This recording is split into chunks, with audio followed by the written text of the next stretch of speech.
What's going on YouTube? Florida Man Knives here with a really exciting video for myself.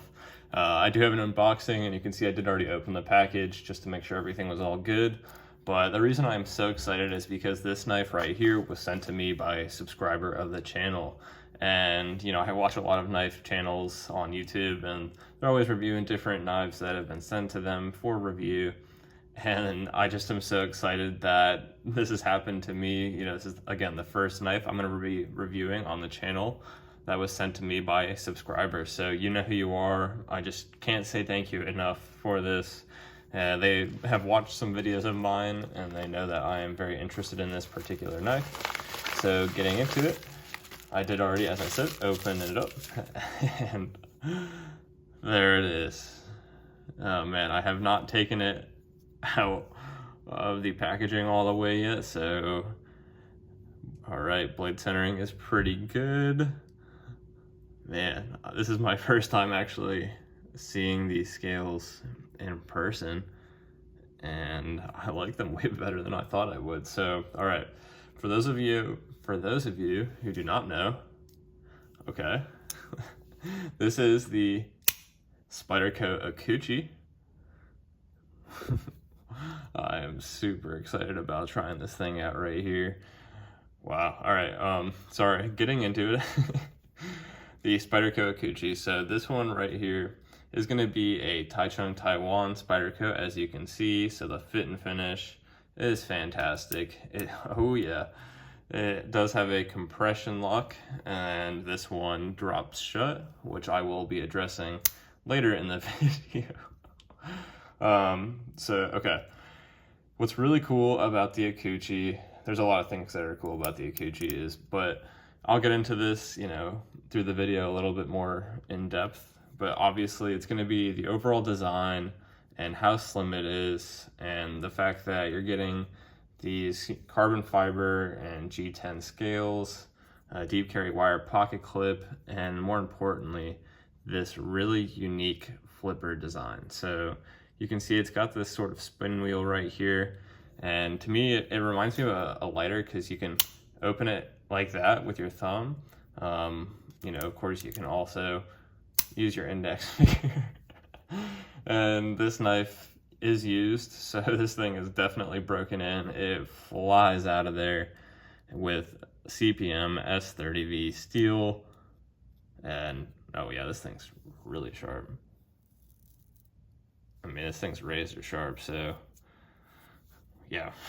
Wow, this thing is fantastic. So you are going to have an overall length of 7.61 inches.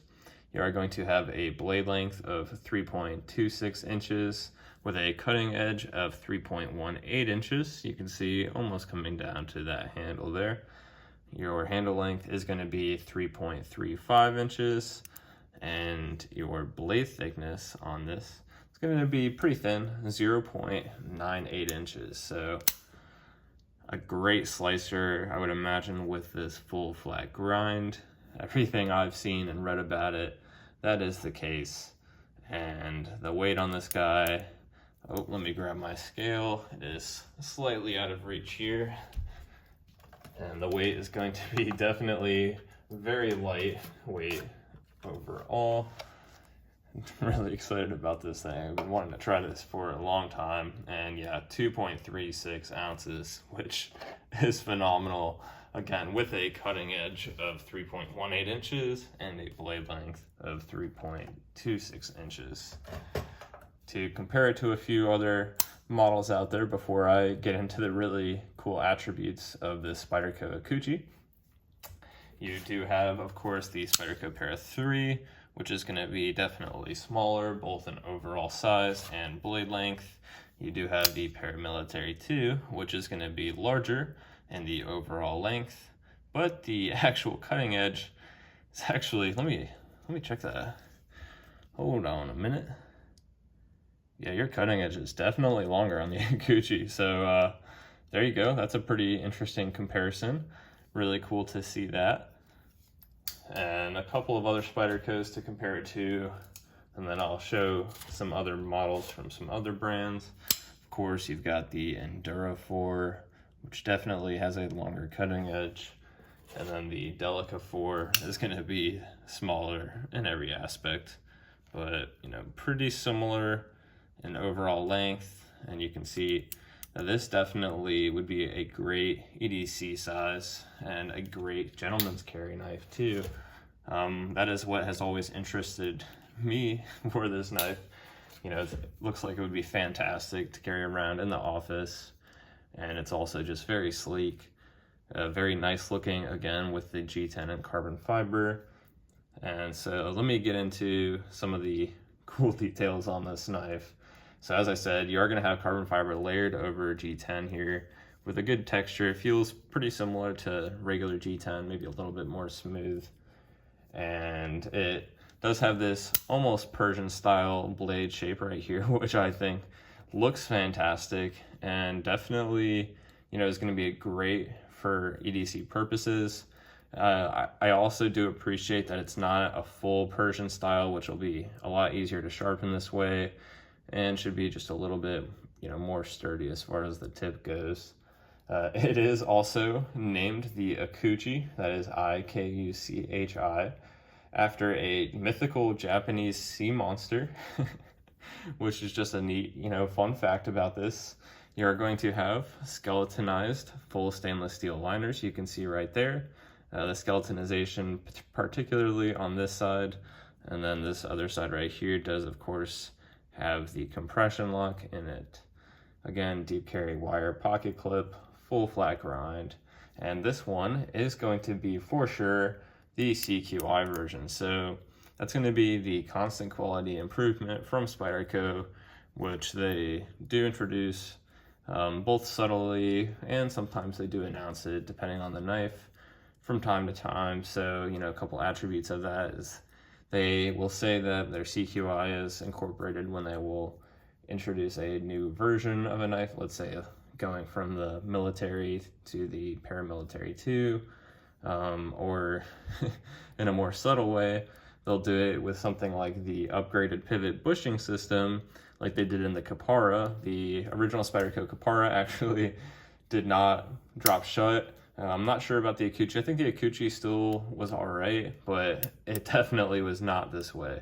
And that is definitely something that this CQI model features.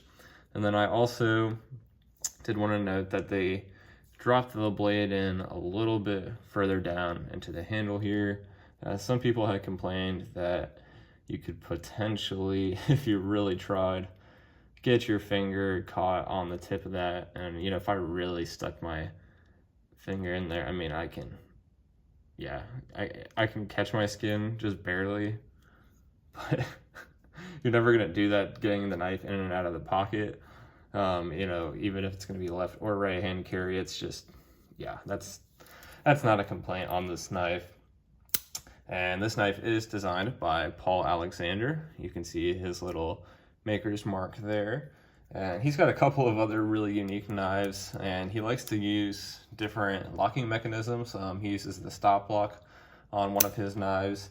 And there is a Spyderco designer spotlight video actually on Spyderco's YouTube channel.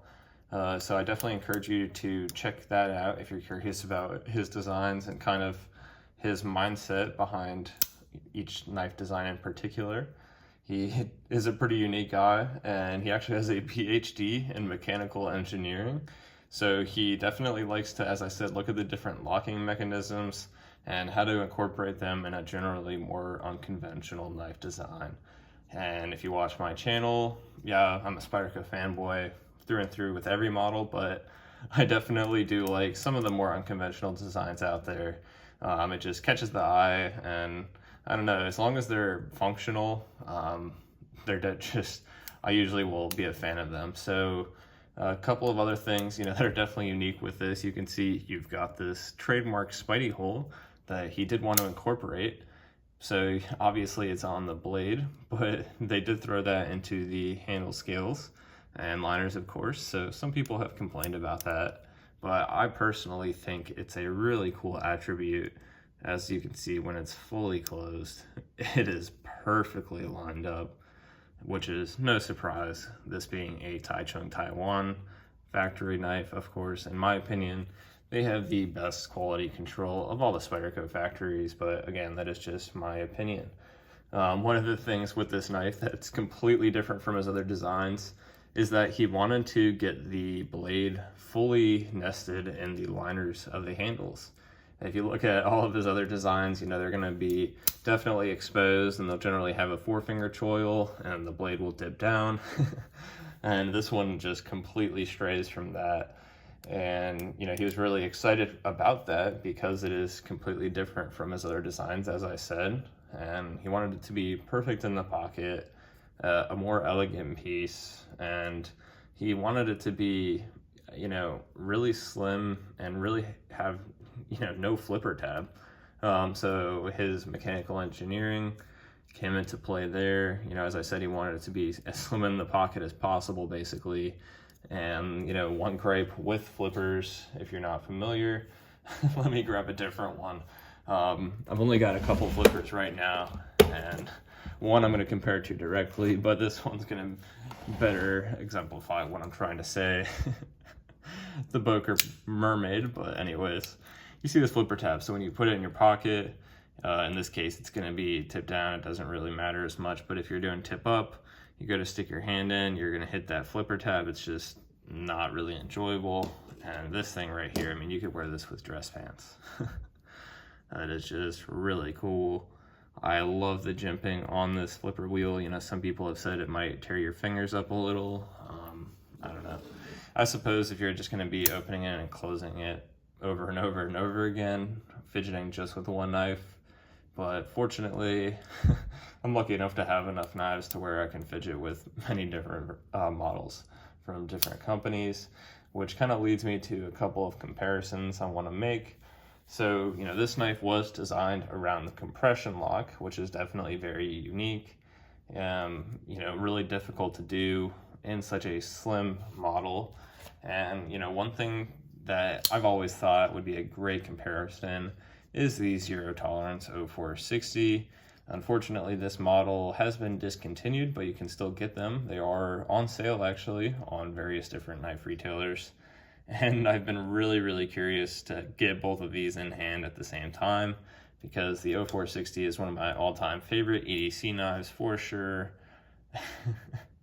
And yeah, they are very similar. Wow, this is just fantastic. I am so happy to be comparing this Ikuchi right now. So the overall length of the Ikuchi is just barely longer. I mean, just ever so slightly. And then the blade length, or the cutting edge, I should say, on the zero tolerance is definitely going to be a little bit longer. But overall, the handle thickness is going to be pretty comparable, a little bit thicker on the Ikuchi. But, you know, a big point of comparison is going to be that this is a frame lock. And, you know, you'll see a lot of liner locks and frame locks in this particular knife size, and you can, you know, even see them in a lockback variant. But to do a compression lock and pull it off to where the blade of the knife is not gonna stab you is definitely impressive. You know, I'm definitely gonna try to get this in different lighting. I'll be doing a couple of different videos on this. You know, I'm not gonna carry it. You know, it's not my knife, but I definitely will be, you know, flipping it around, and I'll probably get some paper and do some slicing tests with it. And as I was saying though, you know, that blade, so, okay, yeah, you can get your fingernails way in there, if you hear that. So that's right there, you can see the blade does come in, but, I mean, you're not, I can't get my finger to touch it. And, you know, maybe if you had very, I'm trying to see, I mean, yeah, no. I don't know, if you had really skinny fingers, maybe that would be a negative, a gripe there. But that's definitely the major thing that I have seen that has been said about this knife. But yeah, this is fantastic. It actually, the compression lock is easier to use to disengage the knife than many of their other models actually for myself. For example, even the paramilitary too, sometimes when I go to close it, if I, have my finger in there too far, because it is more exposed, the tang will come down and hit my finger, which I know is something that is really prevalent on the shaman and also very prevalent on the kapara. And that is something that is really nice because you do not have to deal with it on this Ikuchi. And there you can see the carbon fiber over the G10 a little bit more closely. I am already a huge fan of this material. I think it's fantastic. Yeah, it's not solid carbon fiber and it's not solid G10. I mean, it keeps the cost down. I don't know if I had mentioned the cost of this is going to be $140. If this was solid carbon fiber, you would definitely be talking at least $160. You're getting the looks of it. You get a great feel. G10 is obviously a fantastic material for a knife handle. And I love this thing. So no jumping on the spine, but with how it's shaped, your thumb just falls perfectly there. You actually can get a little bit of traction, at the base of your thumb with that gap, but it's really not needed. It's such a slim knife, it locks into your hand. You definitely get a full 4-finger grip on here. I do have extra large hands. You do have some jimping right here on the face side. I think that's a really nice attribute too, especially if you want to maybe do a little bit more, complicated work. And then of course you can grab it like this and extend up. But yeah, I definitely like this knife just as much as I thought I would. And as I said, we'll be doing more videos on this. So if you've made it this far into the video, first off, I really appreciate you watching. I appreciate all the support. And if you would be interested in sending a knife for me to review, definitely let me know. Leave a comment below on that. And I think I'll be perhaps doing an update and having some people reach out. I do have an email for the channel. I just would love to feature other people's knives, of all different types. Obviously, I'm a Spyderco fanboy. If you watch the channel, you know that. But, I love all knives, and I also appreciate that there's a different knife for everyone. Not everybody's gonna be able to afford a certain level of knife. If it cuts, it does the job. And, we all start somewhere. That's another thing. We all don't have to have a bunch of knives. I will admit, I own some knives that I never thought I would spend the money on, but everything is relative. That's something I always say. There's people out there that probably think my collection is very poor. And, I predominantly have featured my nicer knives up to date on the channel, but when I do my collection video, you'll see I've got some good old novelty knives that I'm sure a lot of us do that are sentimental to me. And, I would love to see other people's novelty knives as well, for example. So, just something quick here at the end. And I can't say thank you enough to the person that sent this in. Just goes to show how wonderful the knife community is, and, all the support that you guys are giving me. I can't say thank you guys enough. And I am really excited to do a few more videos on this thing, and I might have to be getting this myself, so we'll see. I'm loving this model for sure. Look how slim it is. That is crazy. I mean, that's like the width of my middle finger. Not even, it's skinnier than my middle finger. Wow, that's crazy. That's what I'll do. In the next video, I'll open it up like this. But anyways, I shouldn't have flicked the camera off, but the Spyderco Ikuchi, this is really nice. I'm just loving it more and more and more as I handle it, and I really appreciate everyone watching and hope everyone has a great day. Thanks.